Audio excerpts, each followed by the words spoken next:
Assalamualaikum warahmatullahi wabarakatuh. Welcome back to my channel TPMDS. Selamat datang kembali pada channel TPMDS. Ada informasi terkait P3K. Nah, di sini mari kita berdiskusi yaitu prediksi kelulusan P3K tahun 2022. Nah, dalam rangka penyelesaian tenaga honorer. Nah, ini dari Menpan RB sendiri untuk 28 Oktober 2023 ini honorer akan dihapus dalam instansi pemerintah dan surat dari Menpan RB sudah dilayangkan kepada pemerintah daerah atau pada pejabat pembina kepegawaian daerah.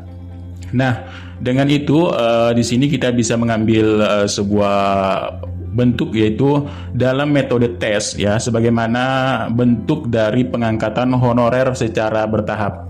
Nah, namun pemerintah juga sendiri, ini target pemerintah untuk menghapus honorer tahun 2023. Lalulah keluarlah Menpan RB nomor 20 tahun 2022 yang mengkategorikan P3K guru ini menjadi 4 kategori ya. Ada kategori prioritas 1, prioritas 2, prioritas 3 dan pelamar umum.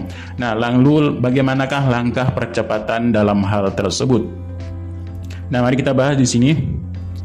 Yang pertama, berdasarkan dari Menpan RB sendiri ya, untuk menyelesaikan tenaga honorer sudah berlarut-larut ya. Ini bukti dari tes-tes yang sudah dilakukan oleh Menpan RB ya. Nah, dari secara administrasi ya ataupun secara yang THK 2 dulu, kemudian ini juga pun katanya banyak yang tidak lulus dan sebagainya, maka masih tersisalah THK 2 di tahun 2022 ini. Ya, nah ini dari latar belakangnya dulu kita lihat. Kemudian di sini dalam pemenuhan kebutuhan di tahun 2022 ini di pasal 37 ini adalah untuk prioritas 1 yang utama.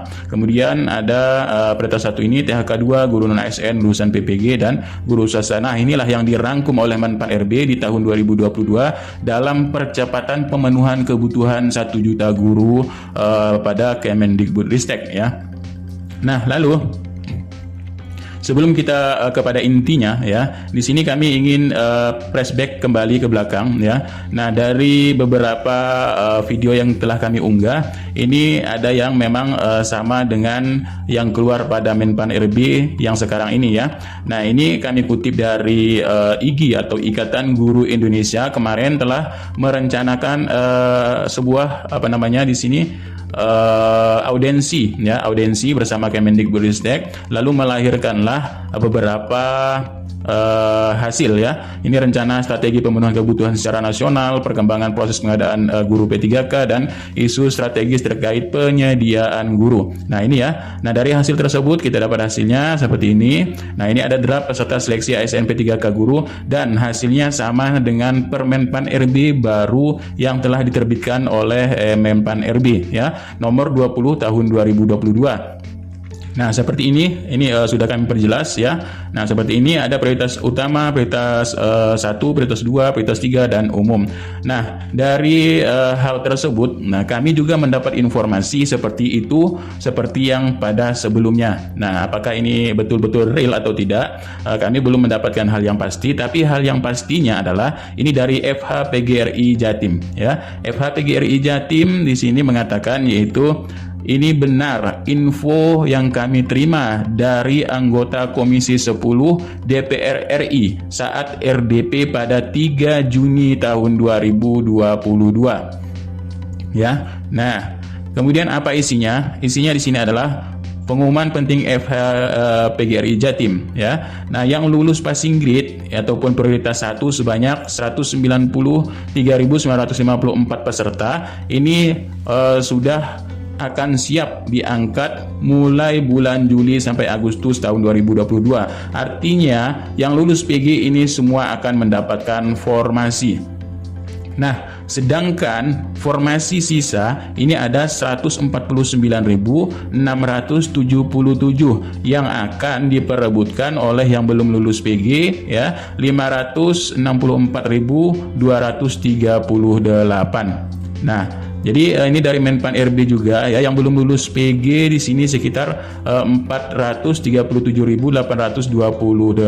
Artinya di sini ada yang belum lulus PG, kemudian ada yang P3K prioritas 1, prioritas 2, prioritas 3 yang mungkin belum membuat akun ya. Nah, kalau yang sudah membuat akun, data ikut tes, otomatis data dari Menpan RB segini.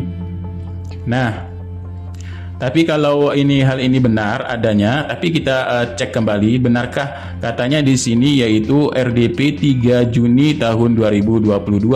Nah, mari kita cek juga di sini yaitu pada rapat Komisi 10 yaitu 2 Juni tahun 2022 tentang penyerahan laporan panja GTK ya. Nah, di sini Komisi 10 DPR RI menyerahkan laporan hasil panitia kerja GTK ya P3K kepada Kemendikbudristek RI. Selanjutnya mendesak Kemendikbudristek RI menindaklanjuti rekomendasi panja P3K dan menyampaikan perkembangan tindak lanjut tertulis kepada Komisi 10 pada masa sidang berikutnya. Jadi pada tanggal 2 Juni tahun 2022 ini sudah raker bersama Kemendikbudristek menyampaikan penyerahan laporan hasil panja GTK. Nah, jadi pada tanggal 3 Juninya di sini Forum FH PGRI Jatim mendapat info terkait rincian formasinya yang sudah diusulkan kepada Kemendikbudristek ya. Nah, dapatlah yaitu yang lulus passing grade, semua yang lulus passing grade akan mendapatkan formasi full ya 193.954 dan sisa formasinya ada 100 lebih yang akan diperebutkan sekitar 400 ataupun 500 lebih. Nah, seperti itu. Tapi ya ada tapinya di sini. Jadi Bapak Ibu bisa menilai sendiri. Yang mudah-mudahan kita doakan yang mana lebih baik lagi ya. Nah, yang lebih kalau menurut kami yang lebih baik adalah dari Deputi SDM Aparatur Negara Kemenpan RB yaitu Bapak Alek Denny. Ini telah mengatakan dalam pengusulan formasi oleh Pemda, kemudian berdasarkan data rekomendasi dari Kemendikbudristek. Nah, lalu bagaimana sih sebenarnya pengusulan formasi oleh Pemda berdasarkan data rekomendasi dari Kemendikbudristek? Nah, mari kita dengarkan sekilas rekaman dari Bapak Alek Denny yang menyatakan tentang pengusulan formasi pada tahun 2022. Nah, baik kita dengarkan sebentar seperti ini. Di 2021 itu masih sangat jauh dari harapan. Karena itu tugas kami adalah mempelajari isu-isu apa yang barangkali perlu kita perbaiki di dalam proses rekrutmen 2022. Pertama, tadi formasi yang belum seperti yang diharapkan. Yang kedua adalah daerah-daerah 3T sama sekali itu tidak ada peminatnya. Jadi lebih dari 117.000 formasi di daerah 3T itu tidak ada pelamarnya. Berarti ini persoalan yang juga mesti kita selesaikan. Dan yang ketiga, kita walaupun sudah dilarang sejak tahun 2005, masih aja Pemda quote and quote nakal merekrut tenaga honorer karena kebutuhannya ada di sana barangkali. Jadi kita tentu tidak bisa menutup mata dari kenyataan di lapangan bahwa ada guru-guru honorer kita yang sudah mengabdi sekian lama dan tentu ini perlu kita carikan solusinya. Mengingat mandat dari PP 49 itu 2023 diharapkan tidak ada lagi tenaga honorer.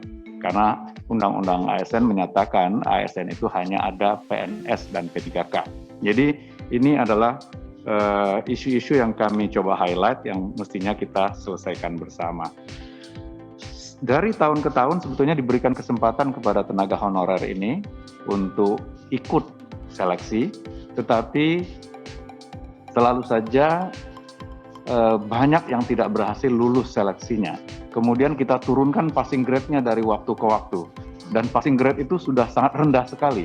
Akibatnya adalah bisa jadi kita akan mendapatkan tenaga guru yang kualitasnya makin lama makin rendah hanya untuk mengakomodir bagaimana caranya tenaga honorer bisa lulus. Dan ini tentu perlu kita lihat dampak jangka panjangnya secara nasional.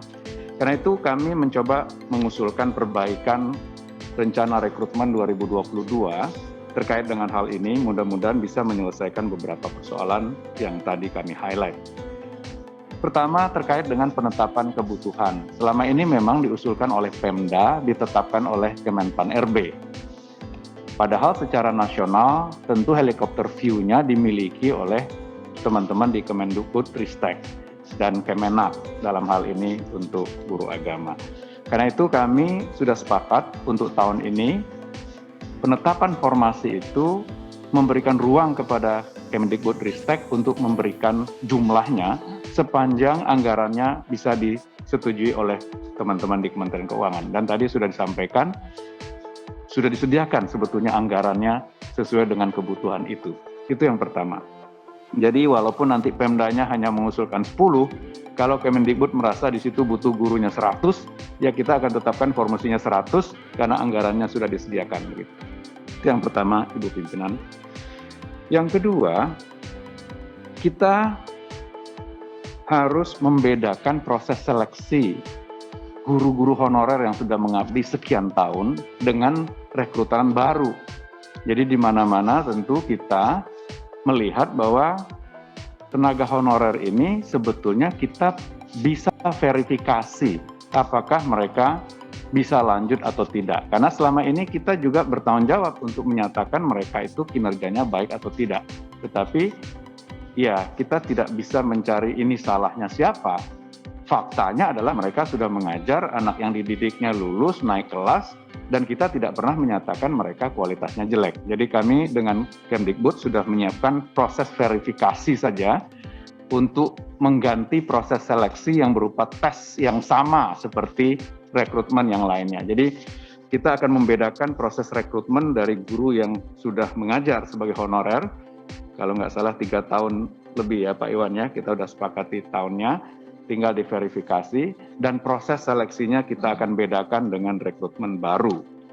Itu begitulah info dari Bapak Alek Denny, yaitu selaku Deputi Bidang SDM Aparatur Kemenpan RB, yaitu mengatakan ini berdasarkan Kemendikbudristek lalu menetapkan formasi yang telah disediakan oleh Kemendikbudristek. Nah, seperti itu ya. Nah, ini sesuai juga dengan kalau kita berkaca kepada yang sudah menjadi acuan dari Kemenq atau Kementerian Keuangan ya. Nah, di sini sebagai formasi tahun 2022 serta kebutuhan anggaran. Jadi formasinya ini tercantum ya dalam anggaran tahun 2022. Nah, kalau menurut dari Bapak Alek Denny tersebut, kira-kira inilah yang akan ditetapkan ya, formasi yang telah disetujui anggarannya. Ini ya. Kemudian yang kosong ini belum mengajukan untuk anggaran ya, tapi yang sudah ada ini adalah yang sudah disetujui dan mengajukan anggaran tersebut. Nah, dengan formasi ini kalau memang ditetapkan, ini akan mengakomodir semua guru honorer yang ikut tahun 2022 minimal hanya 10% atau 20% saja ya yang kemungkinan ya. Nah, kemungkinan ini berhasil 80 atau 90% bisa mengakomodir semuanya jika ini yang ditetapkan menurut dari Bapak Deputi SDM Kemenpan RB Bapak Alek Denny. Nah, kalau data yang tadi ya dari FH PGRI, kita bisa nanti bisa membandingkan, bisa membayangkan. Yang penting ya pada intinya di situ adalah yang aman itu yang lulus passing grade semuanya ya. Nah, lulus passing grade semuanya, kemudian masih ada sisa formasi yang akan diperebutkan. Tapi kalau untuk menyelesaikan honorer, udah pastinya yang dari Bapak Alek Denny ya. Nah, Bapak Alek Denny sendiri mengatakan di sini metodenya ini untuk tahun 2022 ini metode baru dalam pengusulan formasi, karena pengusulan formasi atas dasar rekomendasi dari Kemendikbudristek. Nah, itulah yang menjadi dasar utama. Yang pertama dari FH PGRI ya Jatim ini mengeluarkan statement seperti itu, tapi dari Kemenpan RB juga seperti itu sendiri. Tapi pada intinya yang lulus passing grade ini akan terakomodir semua ya. Nah, itu akan terakomodir semua. Nah, jadi Bapak Ibu yang tinggal mempertimbangkan mana nanti yang mudah-mudahan ya yang kita berdoa adalah yang dari Kemenpan RB ya. Anggaran disetujui formasi disetujui semua, anggaran yang sudah ada juga disetujui oleh Kemenq atau Kementerian Keuangan. Nah, bagaimana sih dasar dari Kemenkeu atau Kementerian Keuangan menetapkan formasi dan jumlah dari biaya dan sebagainya? Nah, ini sedikit ya dari Kemendikbudristek sendiri. Nah, kalau dari Kemendikbudristek ini banyak sekali ya laman-laman yang bisa kita akses untuk bagaimana melihat kecukupan dari kebutuhan di sekolah-sekolah ya. Nah, ini ada dari referensi ya. Nah, dari referensi Kemendikbudristek juga kita bisa melihat bagaimana sih kebutuhan guru tersebut ya. Nah, ini bisa kita cek juga ya. Nah, jadi di sini kita bisa cek, kita bisa lihat ya, kita cari dulu kabupaten atau kota mana. Seandainya di sini kabupaten Jawa Timur ya. Nah, kita klik saja Jawa Timur, di sini cari di mana. Nah, kemudian Jawa Timur. Nah, lanjut kemudian di sini pilih kabupaten kecamatannya. Ini data referensi Kemendikbud ya. Kemudian jenjangnya di sini SMA, kita pilih SMA. Kemudian yang sekolah negeri karena untuk P3K yang sekolah negeri. Nah, dari sini kita sudah bisa nampak bagaimana sih data sekolah-sekolah tersebut. Nah, kita bisa cek data sekolah di sini. Kita lihat data sekolah sebentar ya.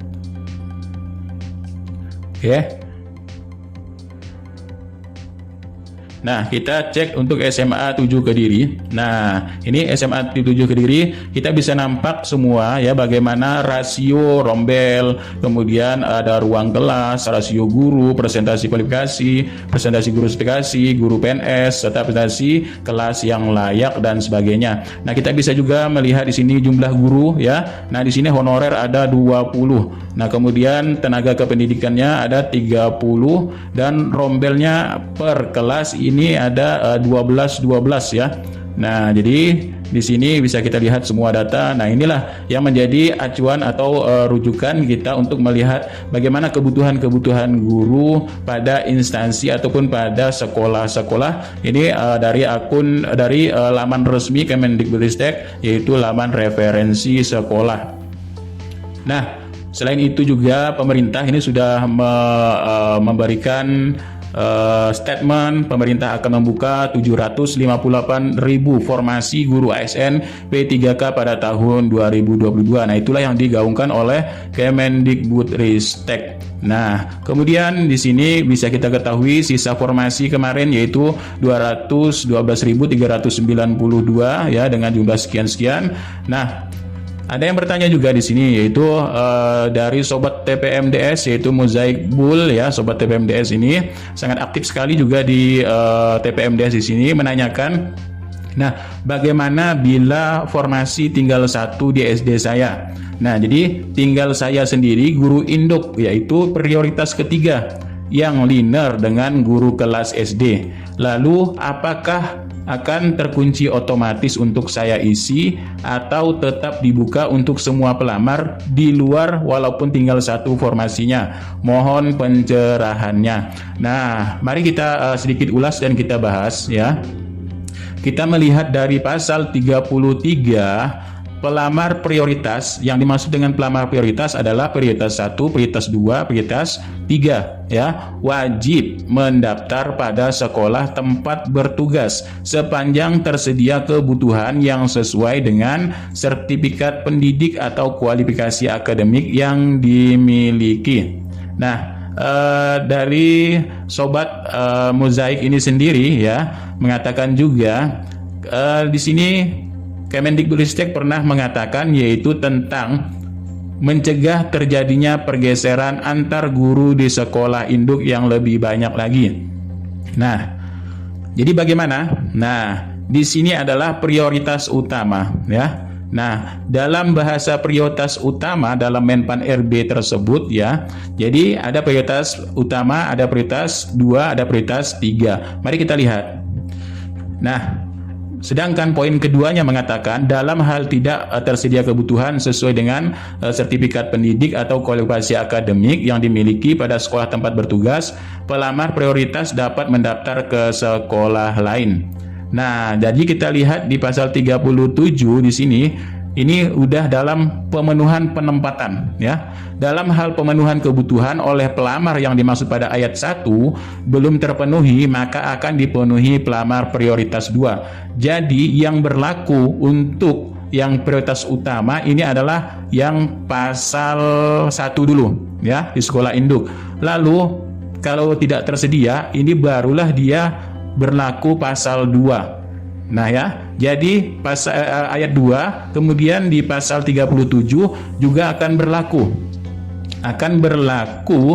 Yaitu prioritas kedua ini jika belum terpenuhi oleh yang prioritas 1 ya. Nah, dalam hal pemenuhan kebutuhan oleh pelamar sebagaimana maksud ayat 1 belum terpenuhi, maka akan dipenuhi oleh pelamar prioritas 2. Artinya di sini yang diutamakan mendapat formasi ini adalah yang prioritas 1.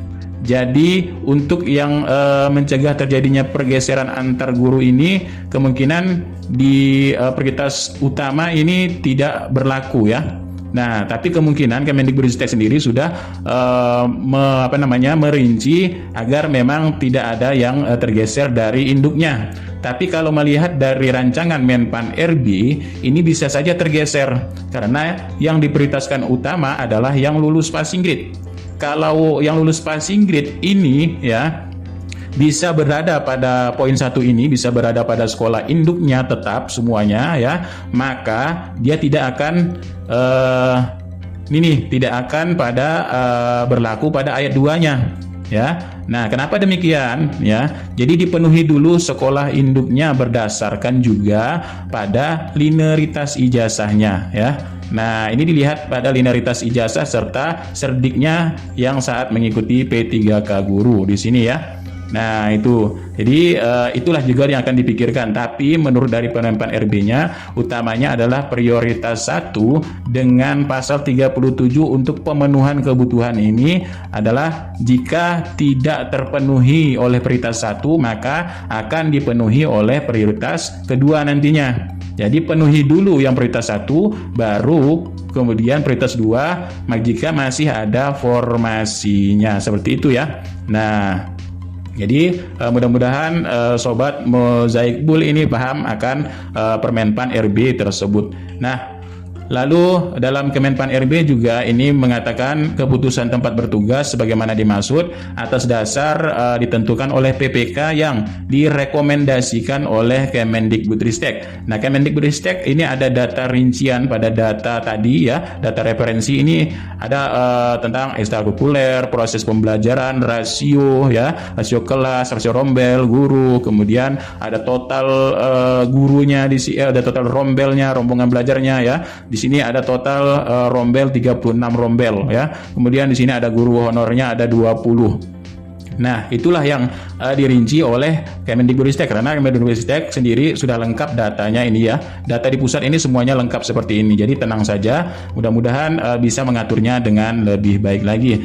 Nah, selain itu juga pada daerah atau dinas pendidikan daerah juga tiap melakukan evaluasi untuk pemetaan guru ya, pemetaan guru. Kalau belajar dari tahun 2021 kemarin, pemerintah daerah sudah melakukan dari PTK di Dasman atau di Diksus ya. Nah, sini pemetaan ada jam per minggunya, jumlah kebutuhan gurunya ya. Nah, kemudian jumlah CPNS-nya, ya, jam berapa per minggunya. Kemudian juga mereka di daerah ini merinci. Nah, merinci seperti ini. Jika guru PPK sebagaimana dimaksud ayat 1 dan 2 di atas tetap tidak mendapatkan tugas mengajar di sekolah lain, maka yang bersangkutan tetap ditempatkan pada satuan pendidikan sesuai formasi dengan penjelasan diberikan tugas jam mengajar atau tugas lain kepada PPK tersebut yang dilaksanakan oleh kepala sekolah. Lalu nanti kepala sekolah mengevaluasi dalam kurun 1 tahun dan hasil evaluasi dilaporkan ke dinas pendidikan. Nah, itulah kemarin pengelolaan P3K gurunya yang tahap 1 tahap 2 ya. Jadi mudah-mudahan ini nanti juga akan berjalan dengan baik sebagaimana mestinya. Kemudian nanti ya di sini untuk kita nanti pendaftaran ya, pendaftaran. Nah, pada pendaftaran nanti ada di sini alur sistemnya. Jadi kalian sebelum membuka harus bisa melihat, membaca dulu alur sistemnya bagaimana ya. Nah, di sini nanti ada keterangannya, alur-alurnya ya. Nah, kemudian nanti juga akan ada notif ya. Akan ada notif pada akun SSCASN-nya. Nah, itu yang kami dapat info bocorannya. Akan ada notif dari akun SSCASN di sini saat Bapak Ibu login, kemudian masuk ke akunnya dan akan ada notif untuk keterangan prioritas 1, prioritas 2, prioritas 3 dan pelamar umum. Nah, itulah sedikit informasi ya. Jadi Bapak Ibu bisa mempertimbangkan sejak dini ya, mudah-mudahan untuk yang guru lulus PG ini akan mendapatkan semua formasi, dan untuk prioritas 2 dan 3 serta umum, jadi kita tunggu saja ya formasi realnya nanti. Mudah-mudahan kalaupun sesuai apa yang dikatakan oleh FH PGRI Jatim tersebut, karena beliau juga mendapatkan datanya ya. Nah, jadi itulah yang kita bisa melihat sisa formasi dari yang PG.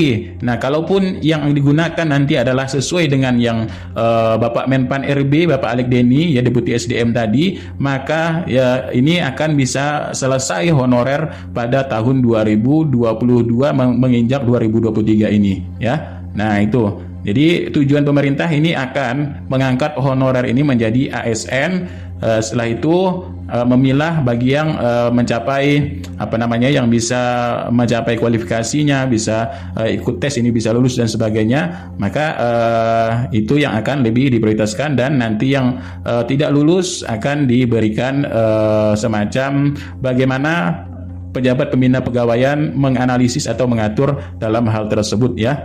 Nah, itulah kami memberikan pandangan-pandangan kepada Bapak Ibu yang akan bisa menilai atau memutuskan bagaimana pandangan Bapak Ibu dalam melihat P3K tahun 2022 ini. Sekian, terima kasih. Wabillahi taufiq wal hidayah. Wassalamualaikum warahmatullahi wabarakatuh. Salam sejahtera bagi semuanya.